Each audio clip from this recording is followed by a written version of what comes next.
अस्सलाम वालेकुम। Programme night addition में हम आपको खुशामदीद कहते हैं। नाज़रीन, मुल्क का नया आर्मी चीफ कौन होगा, ये फैसला तो वज़ीर आज़म पाकिस्तान शहबाज शरीफ ने मुल्क के चीफ एग्जीक्यूटिव की हैसियत से करना है और वज़ीर आज़म ने मुमकिना तौर पर यह फैसला कर भी लिया है। वो पिछले कुछ दिनों से लंदन में नवाज शरीफ के साथ जो फैसले कर रहे थे उनमें से ये एक बड़ा अहम फैसला यही था और आज रात वो वापस भी आ रहे हैं। तो इसका मतलब ये हुआ कि आर्मी चीफ की तैनाती के हवाले से नवाज शरीफ से मुशावरत भी मुकम्मल हो चुकी है और फैसला भी। और अब पाक फ़ौज के सिपा सलार के नाम की अनाउंसमेंट बाकी है जो आइंदा चंद रोज़ में हो जाएगी। नाज़रीन, ये एक हकीकत है कि अगर रजीम चेंज ना होती और इमरान खान अपनी मुद्दत पूरी करते तो आज ये फैसला इमरान खान कर रहे होते, जो इस वक्त लाहौर बैठकर अपने लॉन्ग मार्च की क़यादत कर रहे हैं, जिसका पड़ाव आज लाला मूसा था। उनके लॉन्ग मार्च का अवलीन मुतालबा अर्ली इलेक्शन का है। अप्रैल के महीने में रजीम चेंज के बाद इमरान खान की ये कोशिश थी कि जल्द अज जल्द इलेक्शन करवाए जाएँ ताकि इस महीने यानी नवंबर में आर्मी चीफ की तैनाती नया और फुल मैंडेट वाला वज़ीर आज़म करे, लेकिन हुकूमत ने उनकी एक नहीं सुनी और ना ही इस्टेब्लिशमेंट के साथ जो बातचीत चल रही थी उसमें कोई उन्हें कामयाबी मिली। तो अब आर्मी चीफ की तैनाती तो ज़ाहिर है इमरान खान नहीं कर रहे, ये भी मामला हाथ से निकल गया। शायद इसीलिए इमरान खान ने अपनी स्ट्रैटेजी थोड़ी सी बदली है। उन्होंने वीडियो लिंक के ज़रिए लॉन्ग मार्च की शुरुआत से खिताब में ये वाज़े कर दिया है और उनके बारे में ये तासुर दिया जा रहा है कि मैं आर्मी चीफ की तैनाती को मतनाज़ बना रहा हूँ, मुझे अपनी मर्जी का आर्मी चीफ नहीं चाहिए। साथ ही उन्होंने कहा कि लंदन बैठकर आर्मी चीफ की तैनाती का फैसला किया जा रहा है। क्या कहा इस हवाले से इमरान खान ने, ज़रा देखिए। हमारी नेशनल सिक्योरिटी का सबसे अहम ओहदा आर्मी चीफ का, उसका फैसला किधर हो रहा है? लंदन में बैठ के। फैसला कौन कर रहे हैं? इस मुल्क में एक कन्विक्टेड आदमी, एक सजा याफ्ता आदमी, एक मफरूर झूठ बोल के मुल्क से बाहर गया, वो फैसला कर रहा है। उसके साथ और कौन है? उसके बेटे हैं जो इस मुल्क से बाहर भाग के गए एहतसाब से नून लीग के दौर में। साथ है इनकी बेटी जो पनामा में इसके नाम पे ये 4 बड़े बड़े महलात का इंकशाफ हुआ था, तो वो वहां बैठे हुए हैं। इसहाक डार के बेटे वहां बैठे हुए हैं और इसहाक डार भी मुल्क से बाहर भागा था जब तक एनआरओ नहीं दिया। तो वो जो इस मुल्क के चोरों का टब्बर है वो फैसला कर रहा है इस वक्त इस मुल्क के मुस्तकबिल का। मेरे ऊपर भी 1-2 इल्जाम लगाए जी, उसका हमने मुतनाजा कर दिया, उसका आर्मी चीफ का। मैंने तो कभी मुतनाजा नहीं किया। मैं तो कहता हूं जो मेरिट के ऊपर आर्मी चीफ है उसको बनाना चाहिए। मुझे तो कोई अपना आर्मी चीफ नहीं चाहिए। नाज़रीन, आर्मी चीफ की तैनाती इसलिए भी अहम करार दी गई थी कि फ़ौजी क़यादत के मुख्तलिफ नामों को सियासत के साथ जोड़कर सिंगल आउट किया गया। कुछ अफसरान पर इल्ज़ाम लगे कि वो इमरान हुकूमत को सपोर्ट करते रहे और कुछ पर इमरान ने मौजूदा हुकूमत को सपोर्ट करने के इल्ज़ामात लगाए, जबकि फ़ौज का मौक़िफ़ हमेशा ही न्यूट्रल रहने का ही रहा है। सदर मुमलिकत डॉक्टर आरिफ अलवी भी आज लाहौर में हैं और सियासी खलीज को ख़त्म कराने की कोशिशों में भी लगे हुए हैं। उन्होंने आज ये एतराफ़ किया है कि आर्मी चीफ की तैनाती पर आइन मुशावरत की इजाज़त नहीं देता, लेकिन अगर तैनाती पर मुशावरत हो जाए तो इसमें कोई मुज़ायका भी नहीं है। सदर पाकिस्तान आरिफ अलवी ने यह भी कहा कि जो इदारे मौसर हैं उनके साथ बातचीत चल रही है और इदारों के दरमियान इख्तलाफात दूर करने की मैं कोशिश करता रहता हूँ। दूसरी तरफ तहरीक इंसाफ इमरान खान पर होने वाले कातिलाना हमले की FIR को लेकर मुतमईन नज़र नहीं आ रही है। चेयरमैन तहरीक इंसाफ खुद भी बेबसी का इजहार अपनी तकरीरों में कर चुके हैं कि मुल्क का साबिक वज़ीर आज़म होने के बावजूद वो अपनी FIR दर्ज नहीं करा सके, लिहाजा अब तहरीक इंसाफ ने अपने 4 मुतालिबात को लेकर सुप्रीम कोर्ट का दरवाज़ा खटखटाने का फैसला किया है। तहरीक इंसाफ के वाइस चेयरमैन शाह महमूद कुरैशी अपने रहनुमाओं के साथ पीर को सुप्रीम कोर्ट जाने का इरादा रखते हैं। हमने 4 नुक्ते अपनी पिटिशन में जो साइंड होगी MNAs, MPAs और सेनेटर्स की, उन 4 नुक्तों पर हम सुप्रीम कोर्ट ऑफ पाकिस्तान की तवज्जो मबजूल करा रहे हैं। पहला नुक्ता ये है कि सेनेटर आजम स्वाति को इंसाफ दिया जाए। दूसरा नुक्ता अरशद शरीफ साहब की शहादत है। हम समझते हैं और कौम जानना चाहती है उनके साथ क्या हुआ, किसने किया। हमारा तीसरा नुक्ता वो है साइफर, उसकी तह तक पहुँचा जाए, उसमें धमकी किसको दी गई, किसको हटाना था, किसको लाना था। और हमारा चौथा नुक्ता जो है वो ये है, इमरान खान साहब ने 3 हजरात पर उन्हें अक्यूज किया है। वो 3 हजरात जब तक अपने ओहदों पर बरकरार रहेंगे तो आम तासुर ये है इन्वेस्टिगेशन शफाफ और गैर जानिबदाराना कैसे मुमकिन है। नाज़रीन, इस वक्त मुल्क में पॉलिटिकल इंस्टेबिलिटी की वजह सिर्फ और सिर्फ रजीम चेंज की वजह से पैदा होने वाले आज के हालात हैं और ये भी एक हकीकत है कि इमरान खान की जारहाना सियासत का रुख सियासतदान कम और आज इस्टेब्लिशमेंट ज़्यादा है। उनका मानना है कि रजीम चेंज एक साजिश का नतीजा है। तो क्या आर्मी चीफ की, नए आर्मी चीफ की तैनाती के बाद ये जो एक पॉलिटिकल इंस्टेबिलिटी हमें नज़र आ रही है, क्या ये ख़त्म हो जाएगी, हालात नॉर्मल हो जाएंगे? इमरान खान साहब का जो एक जारहाना सियासत का अंदाज़ जो अपनाया हुआ है, क्या इसमें भी कुछ हम कमी देखेंगे? मैं बात करूँगी, मुझे ज्वाइन कर रहे हैं तहरीक इंसाफ के सीनियर रहनुमा अली मोहम्मद खान साहब। अस्सलाम वालेकुम, बहुत बहुत शुक्रिया अली साहब आपका। अली खान साहब, ये बताइएगा, एक तरफ तो खान साहब कहते हैं कि मैं इस मामले को मुतनाज़ नहीं बना रहा हूँ, दूसरी तरफ वो बात करते हैं, सवालात भी बड़े उठा रहे हैं साथ साथ कि जो नेशनल सिक्योरिटी का सबसे अहम ओहदा है, इसकी तैनाती लंदन में बैठा जो एक मफरूर, एक कॉन्विक्टेड शख्स है वो कर रहा है, उसके साथ मुशावरत से हो रही है। वज़ीर-ए-आज़म पाकिस्तान शहबाज शरीफ का ये आईनी हक है कि उन्होंने ये तैनाती करनी है। आप लोग साथ साथ इस पर सवालात भी उठा रहे हैं, फिर आप लोग मेरिट की भी बात कर रहे हैं, सवालात उठा रहे हैं। अगर मैं आपसे ये पूछ पाऊँ कि मेरिट की आप लोगों के नज़दीक डेफिनेशन क्या है, किस चीज़ को आप मेरिट का नाम दे रहे हैं कि नए आर्मी चीफ की तैनाती मेरिट पर होनी चाहिए? क्या ये सिर्फ सीनियरिटी को लेकर है या कुछ इसके और भी अनासर हैं? बहुत शुक्रिया। बिस्मिल्लाहिर्रहमानिर्रहीम। अल्लाहुम्मा सल्लि व सल्लिम मुबारक अला सय्यिदिना मुहम्मद। देखें, इस बात में कोई दो राय नहीं कि ये इख्तियार कुल्ली आइन के मुताबिक वज़ीर-ए-आज़म पाकिस्तान के ओहदे के पास है। चीफ एग्जीक्यूटिव, उन्होंने इसका फैसला करना है। अब यहाँ पे इमरान खान साहब की जो रिजर्वेशन है वो इस बात पे नहीं है कि शहबाज शरीफ साहब एज अ वज़ीर-ए-आज़म ये फैसला करेंगे। दूसरा नुक्ता यही है कि एक ही है कि पाकिस्तान से बाहर जाके मुल्क के इतने बड़े फैसले वहां करते हैं, उसको कंट्रोवर्शियल बनाते हैं, उसको जो है वो महवर तनकीद बनाते हैं, लोग उस पर बेशुमार वीलॉग्स कर रहे हैं, ये कर रहे हैं, वो कर रहे हैं। ये एक जिम्मेदारी वाला काम है, उसको आप संजीदगी से लें। और दूसरा, बेशक वो आपके बड़े भाई हैं, बेशक वो इस मुल्क के वज़ीर आज़म भी रहे हैं, लेकिन इस वक्त वो मुल्क से फ्यूजिटिव हैं, वो मफरूर हैं और अदालतों को मतलूब हैं और वो मुजरिम है, सजा याफ्ता है। अब अदालत में उनके केसेस खत्म होते हैं, उनको रिलीफ मिलता है, वो एक अलग बात है। इस वक्त वो मतलूब हैं। एक वो शख्स जो मफरूर है, वो फैसला साजी में एक बुनियादी किरदार अदा कर रहा है मुल्क के एक बहुत बड़े फैसले की। तो ये चंद नुकात इमरान खान साहब ने पेश किए हैं जिस पे उनका एतराज है, हमारी जमात का एतराज है। जहां तक मेरिट का जो आपने पूछा सवाल में, एक हिस्से में आपने मेरिट की भी बात की, लेकिन इस बात में कोई दो राय नहीं कि जितने भी 6, 7, 8 जितने भी हमारी सीनियर हाई कमांड जो मिलिट्री की है, वो उस पेडेस्टल पे जब पहुंचते हैं एज ए लेफ्टिनेंट जनरल, तो उनमें से किसी में भी सलाहियत होती है कमांड करने की। अब उसमें चूज करना होता है best of the best.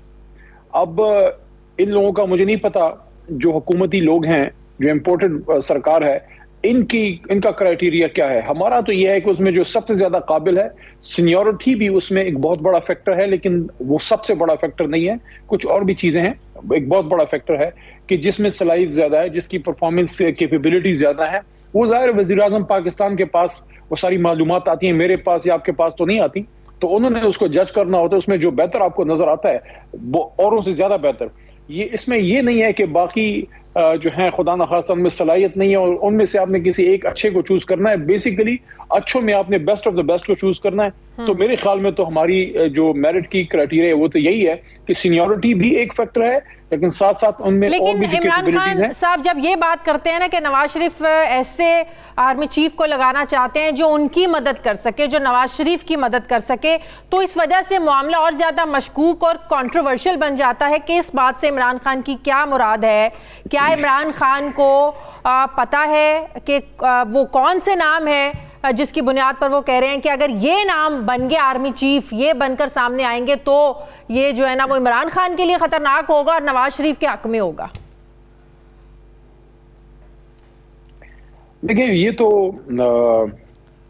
Khan साहब ने इसका जवाब तो खुद ही दे दिया है और उसके बाद तो इस पे मेरे ख्याल में कोई बहस ज्यादा नहीं बनती। जब उन्होंने ये कहा कि मेरा कोई फेवरेट नहीं है, लेकिन आप मेरिट पे करें जो सबसे ज्यादा बेहतर हो, तो वो तो बात ही वहां पे खत्म हो जाती है। लेकिन फेवरेटिज्म को नवाज शरीफ के साथ तो जोड़ रहे हैं ना कि नवाज शरीफ ऐसे आर्मी चीफ को लगाना चाहते हैं जो नवाज शरीफ की मदद करे। फेवरेटिज्म को उधर तो जोड़ा जा रहा है ना, तो मामला तो ऑटोमेटिकली कंट्रोवर्शियल बना रहे हैं।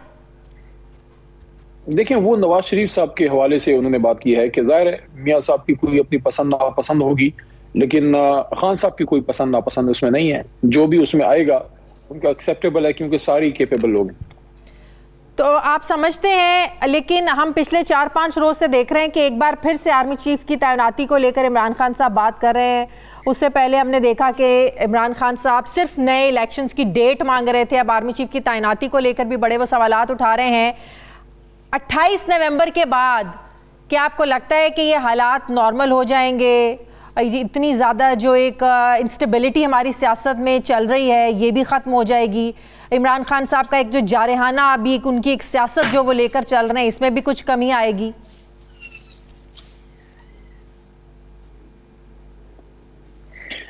देखें, जब टॉप लेवल पे कमांड आपकी चेंज होती है तो उससे बिल्कुल एक और माहौल तो बन तो जाता है, लेकिन उसका मतलब ये नहीं है कि पाकिस्तान के तमाम मसले हल हो जाएंगे। एक बहुत बड़ा फैसला हो जाएगा और उसके बाद जो भी सिपा सालार आते हैं उन्होंने अपने आगे जो भी उनका टाइम रहता है 2 साल या जितना भी उनका होता है उसके मुताबिक उन्होंने अपनी पॉलिसीज वो वज़ा करनी होती हैं। बुनियादी तो मेन पॉलिसीज तो हमारी रियासत की वही हैं जो चल रही है 70-75 साल से, लेकिन शख्सियात के बदलने से उसमें थोड़ी बहुत चेंज आ सकती है।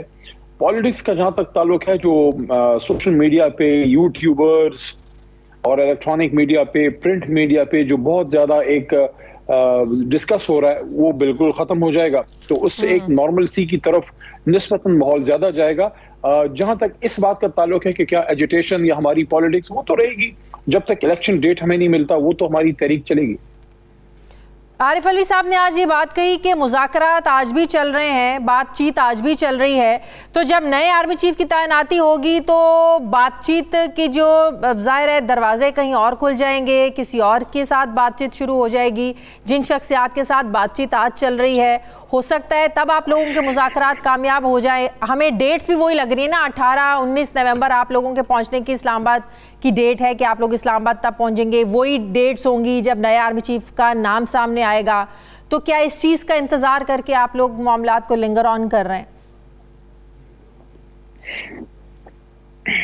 नहीं, मेरा नहीं ख्याल कि उसको सिर्फ एक अपॉइंटमेंट से आप लिंकअप कर सकते हैं।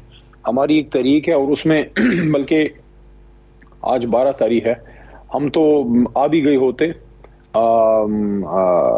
अगर ये इमरान खान साहब पे जानलेवा हमला ना हुआ होता तो इस वक्त तो हमारी जो लॉन्ग मार्च है वो तो इस वक्त इस्लामाबाद पिंडी होती। तो वो तो अभी 29 तो काफी दूर है, अभी आपके 2 हफ्ते और पड़े हैं, तो ये तो हम पहुंच गए होते अगर वो वाकया ना होता। अल्लाह ताला ने करम किया कि उनकी जो है वो जान बची है। डॉक्टर आरिफ अलवी साहब हमारे सदर ममलिकत, सदर पाकिस्तान बड़ा पॉजिटिव रोल अदा कर रहे हैं। मैं समझता हूँ हमें एक तो उनको अप्रिशिएट करना चाहिए कि एक बहुत पोलराइजेशन के माहौल में उन्होंने एक अच्छा पॉजिटिव रोल अपनाया है और अगर उससे कोई अच्छा रिजल्ट निकलता है तो ये रियासत के लिए और ममलिकत के लिए, हमारी हुकूमत और हमारे मुल्क के लिए एक बेहतर बात होगी। दोबारा उस बात की तरफ बातचीत पिछले काफी अरसे से चल रही है, बातचीत पिछले काफी अरसे से चल रही है, लेकिन रुकावट क्या है कि बातचीत जो है वो ना आप लोगों की तरफ से कोई पॉजिटिव उसमें कोई हमें नज़र आ रहा है कि मुज़ाकरात कामयाबी की तरफ चल रहे हैं, कोई आपकी बात मानी जा रही हो, कोई अगले आपकी बात मान रहे हो, कुछ आप अगलों की बात मान रहे हो। रुकावट ऐसे कौन से पॉइंट्स हैं कि बात बन नहीं पा रही है? देखिए, मैं तो नेगोशिएशंस का हिस्सा नहीं हूँ तो मैं उस पर डायरेक्टली तो कोई कमेंट ना मैं कर सकता हूँ, ना मेरे लिए मुनासिब है। लेकिन एक बात अलबत्ता मैं ज़रूर करना चाहूँगा कि जब तक मामला हल नहीं होता और एक इलेक्शन डेट नहीं आता तो बज़ाहिर तुंदो तेज बयान आते हैं, लेकिन अगर कोई उस पर ब्रेक थ्रू जब तक नहीं मिलेगी तो तब तक तो स्टैंड ऑफ पोजीशन आपकी वही है कि हम कह रहे हैं हमें इलेक्शन चाहिए और अर्ली चाहिए। और अब उसको इतना अर्ली अब कह भी नहीं सकते क्योंकि 5.5 पौने 6 महीने इस हुकूमत के अगला साल तो वैसे इलेक्शन ईयर है, मार्च अप्रैल में इलेक्शंस हो जाते हैं, अक्टूबर नवंबर में होते हैं, कुछ 4-5 महीने में ऐसा क्या हो जाएगा अली मोहम्मद खान साहब? देखिए, यही मैं अर्ज कर रहा हूँ कि हम अर्ली इलेक्शन जो कह रहे हैं वो it is not that early any more. इस तरह अर्ली भी नहीं है, तो अगर 2-3 महीने पहले हो जाता है तो उस पर इम्पोर्टेड हुकूमत को भी ज्यादा एतराज नहीं होना चाहिए। अगर वो ये कहते हैं कि नहीं हमने अपना वक्त पूरा करना है तो उस पर हमारा सबसे बड़ा एतराज ये है कि आपका तो वक्त है ही नहीं, आपका तो वक्त स्टार्ट ही नहीं हुआ क्योंकि आपके पास ना मैंडेट था, ना इखलाकी, ना कोई कानूनी उस तरह से जवाब था। यहाँ जो है एक बैनुल अक़वामी इशारे पे सारा कुछ हुआ है। तो इनके लिए भी बेहतर ये है कि ये जो बैकलॉग है, ये जो एक बहुत बड़ा इनके सर पे बोझ है, उसको अवाम के आंगन में डालें, अवाम से फैसला लें और जिसको भी मैंडेट मिलता है तो वो फिर उस बोझ को उठाने का पाबंद होगा।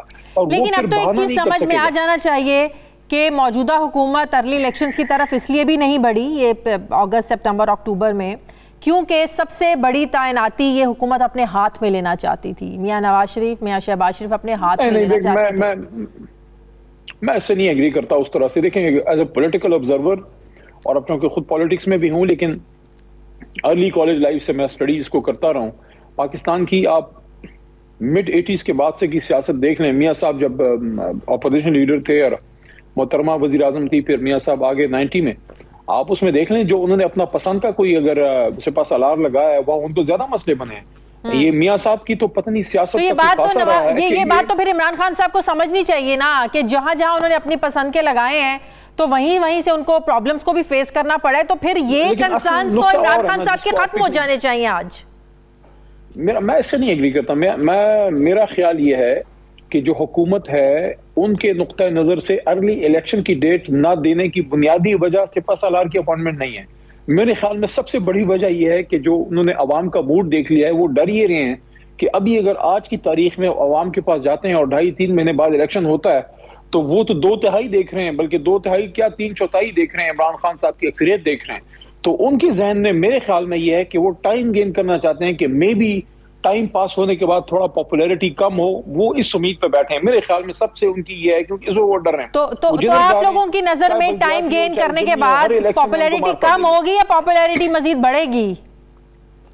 देखिए, मैं जो ये फिनोमेना देख रहा हूँ, जाहिर है हम उसके मिडिल में हैं और अभी मैं गांव में हूँ, इसलिए मैं स्काइप पे हूँ, अपने इलाके में इस वक्त मैं अपने हल्के में हूँ। तो मैं तो आपको ये माहौल बता सकता हूँ क्योंकि हम तहरीक में भी हैं, जलसे जुलूस और अपना अभी इलेक्शन लड़के हैं। मैं आपको ये बता रहा हूँ कि हर गुजरते दिन के साथ, हफ्ता 2 हफ्ते के साथ, हमारा ये जो इमरान खान साहब के साथ जो एक कौम खड़ी हो रही है उसमें मजीद इजाफा हो रहा है। यानी कि इस वक्त जिस इलाके में मैं बैठा हूँ मर्दान के, 10, 11, 12 जमातों के इतिहाद से इमरान खान साहब तन्हा जो है वो जीते हैं और बड़ी तादाद से, बड़े मार्जिन से जीते हैं। तो मेरा तो ये ख्याल है कि जितना टाइम गुजर रहा है उतना हमारा जो नजरिया है, जो हमारा जो नैरेटिव है एब्सोल्युटली नॉट का, एक नेशनलिज्म का, एक एंटी अमेरिकनिज्म का, वो और फैल रहा है। बहुत बहुत शुक्रिया अली मोहम्मद खान साहब, तहरीक इंसाफ के रहनुमा मेरे साथ थे। क्लीनी नाज़रीन, वापस आते हैं वक्फे के बाद।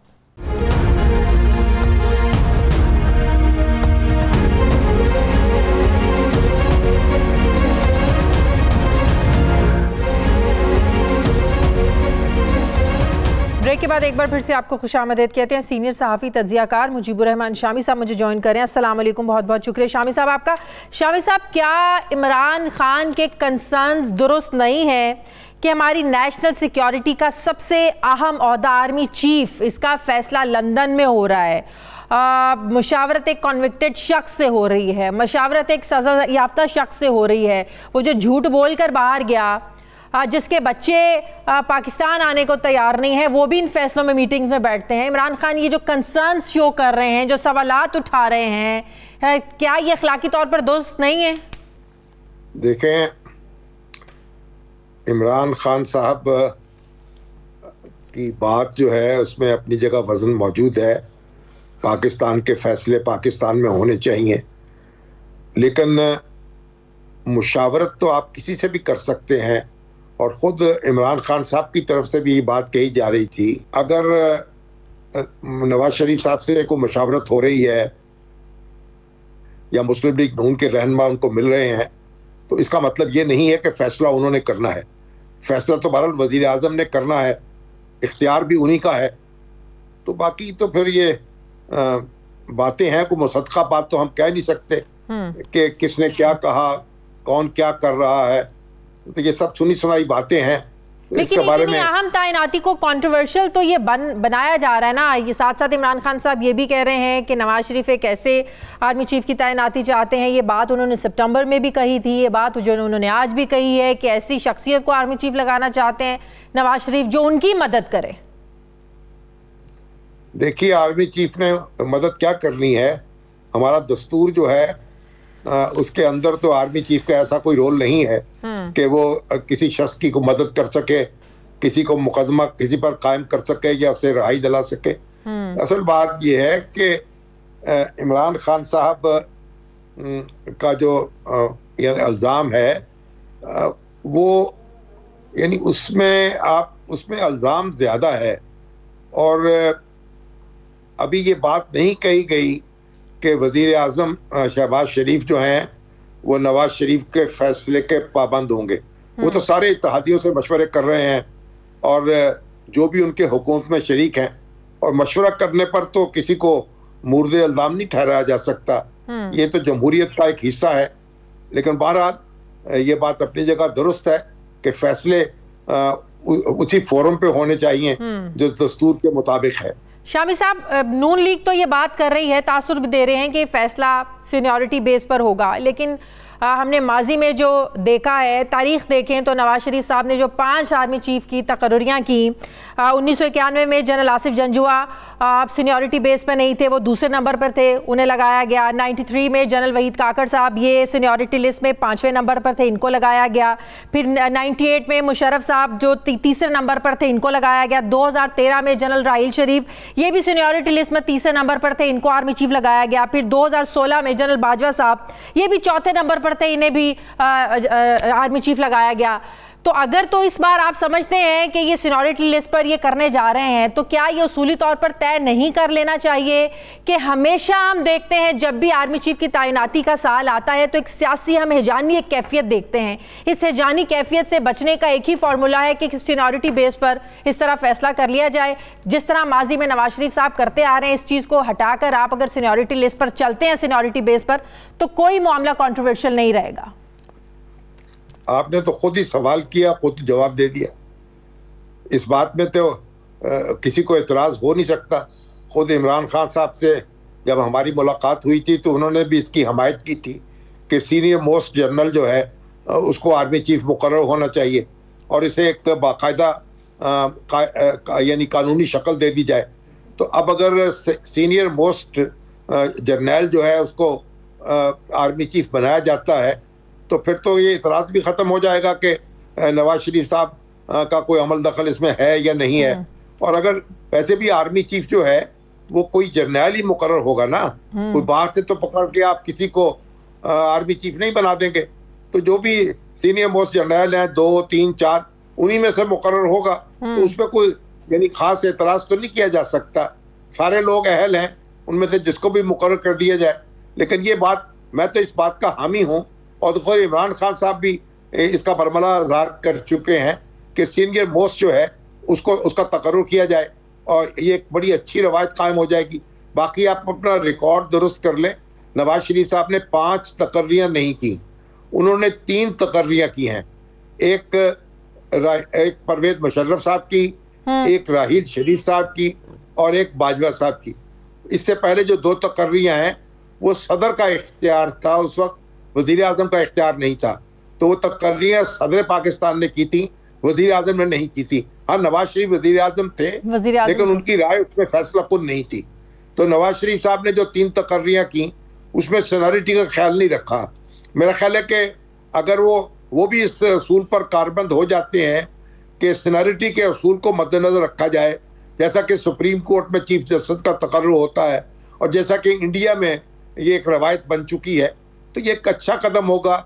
इससे हमारा दबाव खत्म हो जाएगा, हमारे अदारे पर भी, हमारी रियासत पर भी, और एक हम जरा सुकून के साथ। मोहम्मद खान साहब मेरे प्रोग्राम में थे, मैं अभी आपसे पहले उनसे बात हो रही थी, उनसे भी सीनियरिटी के हवाले से बात की, तो उन्होंने कहा एक सीनियरिटी भी एक फैक्टर है मेरिट का दूसरा फैक्टर उन्होंने सलाहियत बताया कि बासलाहियत भी होना चाहिए। तो इस पर ज़रा कोई मामला ये कैसे आप तय करते हैं कौन बासलाहियत है? फिर सीनियरिटी का तो मामला जो शख्स लेफ्टिनेंट जनरल हो जाए, अगर उसमें भी सलाहियत नहीं होगी तो फिर सलाहियत कहाँ तलाश की जाएगी? ये तो कोई किसी फौज के बाहर से तो किसी शख्स ने मुकर्रर नहीं होना। जो सब फौज में 3 स्टार जनरल बनता है उसी में से सेलेक्ट होगा ना, उन्हीं में लोगों में से। तो ये मेरिट का यहाँ कहाँ आ गया मेरिट का सवाल? ये तो पसंद नापसंद का सवाल है या खूब से खूब तर का मामला होता है। किसी को कोई शख्स पसंद आ गया, किसी को दूसरा पसंद आ गया। तो अगर आप सीनियरिटी का असूल तय करते जैसा कि सुप्रीम कोर्ट में होता है सारे जज जो हैं बराबर हैं। हाँ बिल्कुल तो जो सीनियर मोस्ट होता है उसको चीफ जस्टिस बना दिया जाता है। तो मेरिट का पैरामीटर फिर एक ही है, इसका मतलब मेरिट का पैरामीटर एक ही है और वो सीनियरिटी है। नहीं, मेरा ख्याल ये है कि सीनियरिटी को अगर मान लिया जाए तो बहुत से हम मुश्किलात जो है उससे निकल जाएंगे और एक सुकून आ जाएगा। बिल्कुल सही। और क्या आप समझते हैं कि नए आर्मी चीफ की तैनाती के बाद जो इतनी एक हैजानी कैफियत है हमारी सियासत में, ये भी कुछ थम जाएगी? इस सियासत में तो हैजानी कैफियत उस वक्त तक थमेगी नहीं जब तक कि हमारे जो सियासतदान है इसका फैसला नहीं करेंगे मुश्तरका तौर पर। तो कोई एक बहाना ढूंढ लेंगे जो हैजान पैदा करने वाले हैं, लेकिन बहरहाल कुछ ना कुछ करार जरूर आ जाएगा। और नया आर्मी चीफ जो है उसको कोई वक्त तो मिलना चाहिए ना कि मामलात को देख सके और अपनी इनपुट दे सके और मामलात को आगे बढ़ा सके। सही। आप समझते हैं कि अगर इलेक्शन मार्च अप्रैल के महीने में हो जाए, जो इमरान खान साहब अपने हर जलसे में हर रोज ये बात करते हैं जब वो अपने लॉन्ग मार्च से खिताब करते हैं, अगर मार्च अप्रैल में हो जाए तो इसमें भी कोई मुज़ायका नहीं है? देखिए, अगर इत्तेफाक हो जाए इस बात पर और तो मिल बैठ के ये काम कर ले तो इसमें क्या हर्ज है? ठीक है। और अगर इसमें भी कोई हर्ज नहीं है, बकौल आरिफ अलवी साहब के उन्होंने कहा कि आईनी लिहाज से तो मुशावरत तो इख्तियार तो वज़ीर आज़म का ही आर्मी चीफ की तैनाती के लिहाज से हवाले से, लेकिन अगर इस पर भी उनसे मुशावरत हो जाए इसमें भी कोई मुज़ायका नहीं है। देखिए, मुशावरत में तो कोई मुज़ायका नहीं है। दस्तूर पाकिस्तान ने रोका नहीं है कहीं कि आप मुशावरत से फैसले कर लें। तो अगर जहां पर मुशावरत की पाबंदी नहीं है वहां भी मुशावरत कर सकते हैं आप। मुशावरत तो एक अच्छी चीज है, सलाह मशवरे से अगर फैसले किए जाएं तो इससे अच्छी चीज क्या हो सकती? इससे ये बड़ी अच्छी बात है। इससे एक हमारे यहाँ एक सुकून आएगा, इत्मीनान आएगा, सारे स्टेक होल्डर्स जो है उसमें शरीक हो जाएंगे।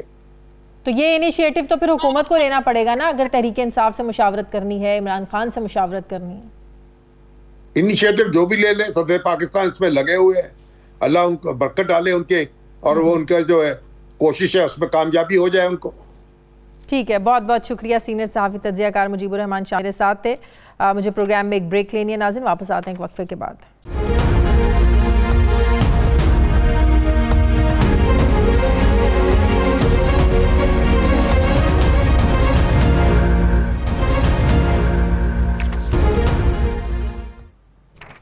ब्रेक के बाद एक बार फिर से आपको खुशामदीद कहते हैं नाजरीन। बड़ी गेम, बड़ा मुकाबला और बड़े बड़े खिलाड़ी। कल पाकिस्तान और इंग्लैंड की टीमें T20 के बादशाह का फैसला करने मैदान में उतरने जा रही हैं। अगर हम T20 वर्ल्ड कप में होने वाले मैचेस को देखें तो ऐसा लगता है कि तारीख अपने आप को दोहरा रही है, क्योंकि 1992 के वर्ल्ड कप में टीम पाकिस्तान के साथ वही कुछ हुआ जो इस T20 वर्ल्ड कप में हो रहा है। जैसा कि अपना इफ्तिताही मैच का हारना, 1992 वर्ल्ड कप की बात की जाए तो मेलबर्न की ग्राउंड में पाकिस्तान ने वेस्ट इंडीज़ से अपना इफ्तिताही मैच ऐसे ही हारा था, जबकि T20 वर्ल्ड कप में भी पाकिस्तान ने अपना इफ्तिताही मैच इसी ग्राउंड में इंडिया से हारा।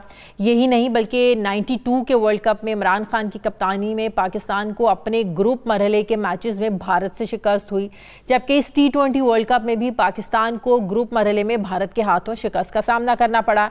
एक और मुमासलत की अगर हम बात करें तो 92 के वर्ल्ड कप के सेमीफाइनल में पाकिस्तान न्यूजीलैंड को शिकस्त देकर फाइनल तक रसाई हासिल की थी, और इस T20 वर्ल्ड कप में भी पाकिस्तान न्यूजीलैंड को शिकस्त देकर फाइनल में पहुंचा है।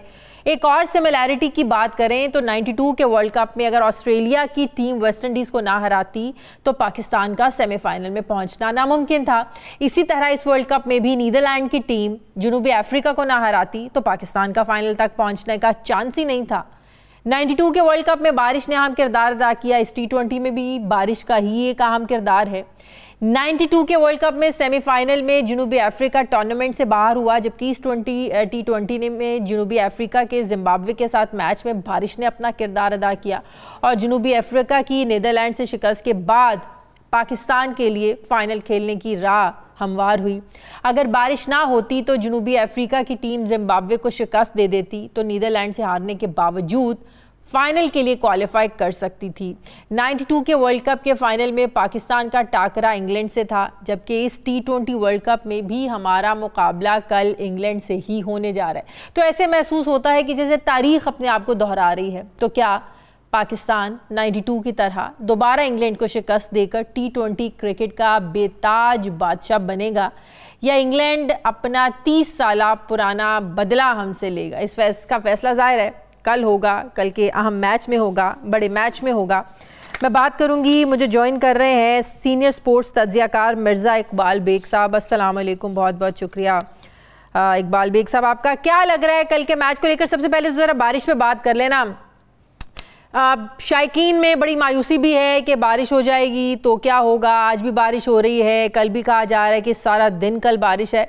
बारिश होगी तो मैच क्या फाइनल कैसे होगा? पोस्टपोन हो जाएगा या दोनों में की रैंकिंग को देखेंगे? कैसे फैसला होगा? वालेकुम अस्सलाम, बहुत बहुत शुक्रिया शाजिया आपका। बड़ी दिलचस्प सूरत हाल है क्योंकि आईसीसी ने अपनी प्लेइंग कंडीशन में तब्दीली की है। रिजर्व डे भी रखा था, इतवार के अलावा पीर का रिजर्व डे भी है। लेकिन अगर इतवार और पीर दोनों दिन बारिश होती है, अगर सपोज इतवार को बारिश होती है, मैच रुक जाता है, तो फिर वो अगले दिन मुकम्मल किया जाएगा।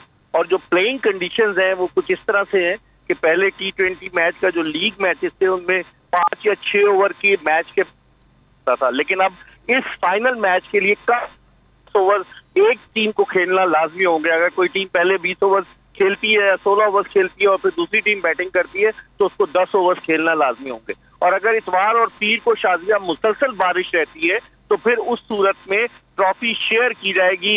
एक मरतबा ऐसा हो चुका है सितंबर 2002 में, जब भारत और श्रीलंका का चैंपियंस ट्रॉफी का फाइनल था कोलंबो के प्रेमदासा स्टेडियम में। वहां बारिश हो गई और ट्रॉफी शेयर हुई। तो अब बारिश के लोग दुआ कर रहे हैं बारिश ना हो। आपको याद होगा 23 अक्टूबर को भारत और पाकिस्तान इसी मैदान पर मद्दे मुकाबिल थे। 90% बारिश की पेशगोई की गई थी, लेकिन वो मैच हो गया था। तो अब देखते हैं कि कल क्या सूरत हाल बनती है। लेकिन कुछ लोग कह रहे थे कि नहीं, ये वर्ल्ड कप है तो इसमें जो ट्रॉफी है वो शेयर नहीं हो सकती, मैच जितने भी दिन आगे पोस्टपोन करना पड़े तो होगा। लेकिन आपके मुताबिक लग रहा है कि ऐसे नहीं होगा। आईसीसी ने डिसाइड कर लिया है कि अगर सपोज दोनों दिन मैच मुकम्मल नहीं होता तो फिर ट्रॉफी शेयर होगी। आईसीसी ने प्लेइंग कंडीशन। लेकिन ऐसे मजा नहीं आना। पिछले एक हफ्ते से जो इंतजार हो रहा है ना पाकिस्तान और इसका फाइनल का, वो फिर मजा नहीं आएगा। शेयरिंग का कभी मजा तो नहीं आता। ये एंटी क्लाइमेक्स होगा शाजिया इस टूर्नामेंट का। और खास बात यह है कि मेलबर्न क्रिकेट ग्राउंड में जो मैचेस रखे गए T20 वर्ल्ड कप के 3 मैच कंप्लीटली वॉश आउट में और एक मैच डकवर्थ लुईस फॉर्मूले पर बारिश की वजह से उसका फैसला हुआ है। तो अच्छा, कल के मैच में फाइनल में आप क्या समझते हैं कि पाकिस्तान के लिए पहले फील्डिंग करना पाकिस्तान के लिए अच्छा रहेगा या बैटिंग करना पाकिस्तान के लिए अच्छा रहेगा? और अगर हम बैटिंग पहले करते हैं तो हमें कितना कम से कम हमें टारगेट देना चाहिए इंग्लैंड को? देखें शाजिया, पाकिस्तान की बॉलिंग इंग्लैंड की बॉलिंग के मुकाबले में बहुत ज्यादा मजबूत है। इंग्लैंड की बैटिंग पाकिस्तान की बैटिंग के मुकाबले में बहुत ज्यादा मजबूत है। वहाँ क्लाउडी वेदर है, बारिश हो रही है और पाकिस्तान का पेस अटैक इस वक्त इस T20 वर्ल्ड कप का सबसे बेहतरीन पेस अटैक है। तो इन तमाम चीजों को मद्देनजर रखते हुए अगर पाकिस्तान सपोज टॉस जीतता है और पाकिस्तान उनको पहले बैटिंग करने की दावत देता है तो एक एडवांटेज होगा, क्योंकि अगर बारिश हो गई तो उस सूरत में डकवर्थ लुईस फॉर्मूले के तहत टारगेट छोटा किया जाएगा। तो जो भी बाद में बैटिंग करने वाली टीम होगी उसके लिए अपॉर्चुनिटी होगी, उसकी नजर में होगा टारगेट कि भाई हमें इतने ओवर्स में इतने रन बनाने। बेस्ट टारगेट क्या है वैसे पाकिस्तान के लिए? देखें, इस मैदान पर 170 के करीब जो अगर होगा स्कोर तो वो, क्योंकि यहाँ की बाउंड्री लंबी है शाजिया एज कम्पेयर टू सिडनी और एडिलेड, जहाँ पर ये लंबा मतलब बाउंड्री लंबी है। मेलबर्न क्रिकेट ग्राउंड 1877 में यहाँ पहला टेस्ट हुआ, 1971 में पहला वनडे दुनिया का खेला गया। बाउंड्री लंबी है। बारिश अगर होती है तो कोई टीम को जो बाद में बैटिंग करने वाली टीम है उसमें उसको एडवांटेज मिलेगा कि एक रिवाइज टारगेट उसके सामने होगा कि कितने रन कितने ओवर्स में बनाने। तो इस कंडीशन में जो भी टीम टॉस जीतेगी वो मुखालिफ टीम को पहले बैटिंग करने की दावत देगी, ताकि अगर बाद में वो टारगेट का ताकुब करे तो वो उसको अचीव कर सके। इसका मतलब टॉस जीतने पे बहुत डिपेंड कर रहा है कल का मैच।